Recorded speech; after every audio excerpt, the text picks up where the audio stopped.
What's included with the LAPR 100 rotating laser is the laser itself, a receiver, a bracket for the receiver to hold it on the grade rod, and a hard case. My goal today is to show you how simple it is to check a foundation for level. You can see the foundation behind me here. Nice big house going up here. Last thing we want is this foundation to be out of level. I can't take for granted that the concrete contractor made this foundation level. I need to check it. The old way to do it when checking a foundation for level was to use an optical transit. We'd set up a tripod a lot like this, and we'd put an optical transit on there. The problem with an optical transit is you have to level it. It has a bubble, and you have to keep maneuvering it around until the bubble stays in the middle at all times. The problem is if somebody kicks the tripod, it knocks the level out of level. Now the modern way of doing it is with a laser. This is Stabila's LAPR 100. What that means is it's an automatic leveling laser, and it does it through what we call a pendulum, and that's why it's LAPR. So all I simply do is put the laser on top of the tripod, clamp it down tight so it doesn't fall off. Now when I work with a laser, what I like to do is I'll be walking on top of the foundation here, and I want the laser to be within my strike zone, between my shoulders and my knees. It'll just be easier to work with our grade rod.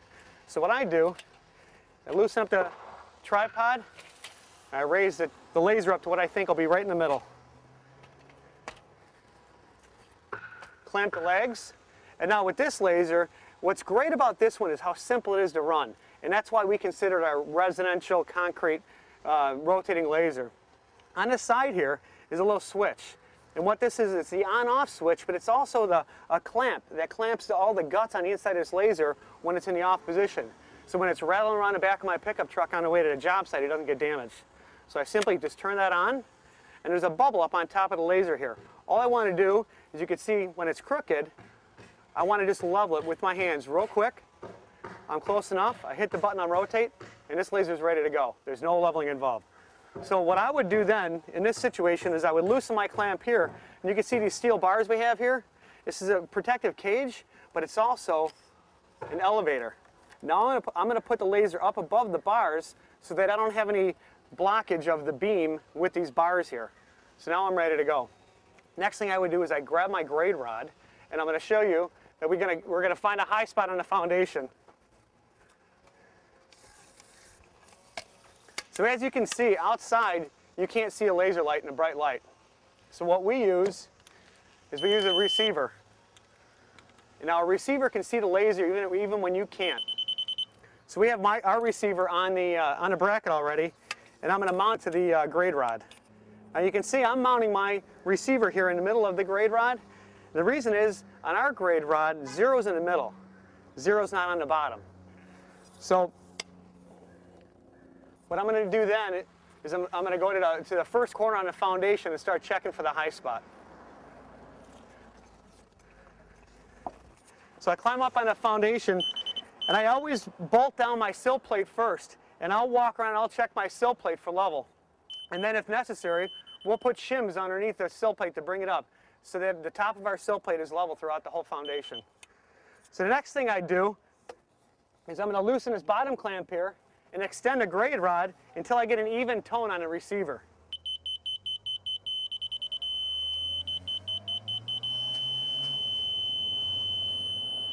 Now you can see, because of the position of the laser, when we extended the legs up, I've gotten this receiver in my strike zone that I was telling you about, right?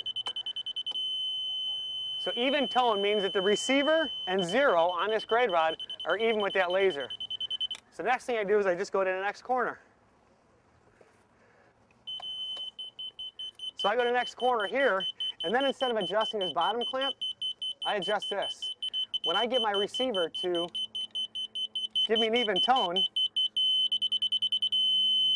right there, the receiver clamp is marking 3/8 of an inch low because I have a negative. So I simply just mark 3/8 on the sill plate, and then I know to come back to it later and move it up 3/8 of an inch. So then what I do is I do the same process here. I'm going to move the receiver up and down until I get an even tone, and it'll tell me if I'm high or low.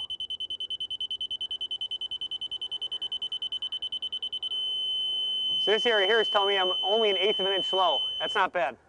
So I'll mark 1/8 of an inch anyways and bring it up later. Then I move on to the next corner.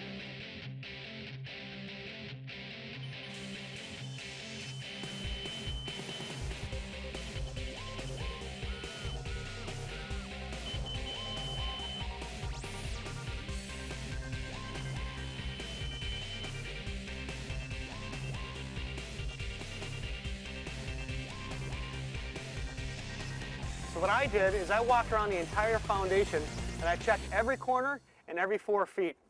And I marked down there how high it needs to come up or how far it needs to go down. So now we can simply go back through the foundation, shim it up level, and we're done. And it took less than 10 minutes to do it. I want to show you another application with the LAPR.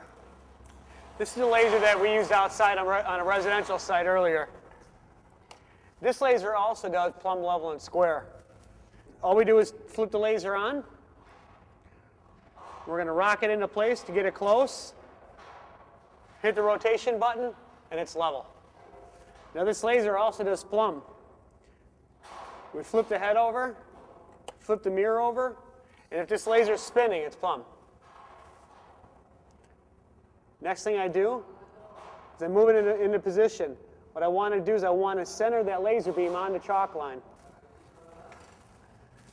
Now I can take my receiver that we used outside on a grade rod, and I can place it on a chalk line with this black line.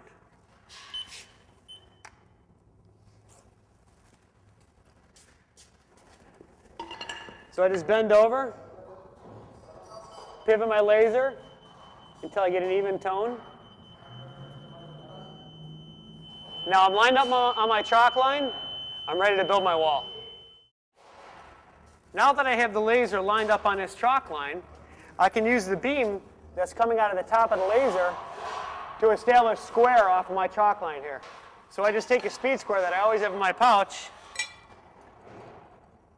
slide it in front of the laser until I split the beam. Now I'll just make a mark on the floor and move down the line. Put a square on the floor. Slide it into place till I split the beam. Make another mark. Snap those 2 marks together, and I have square.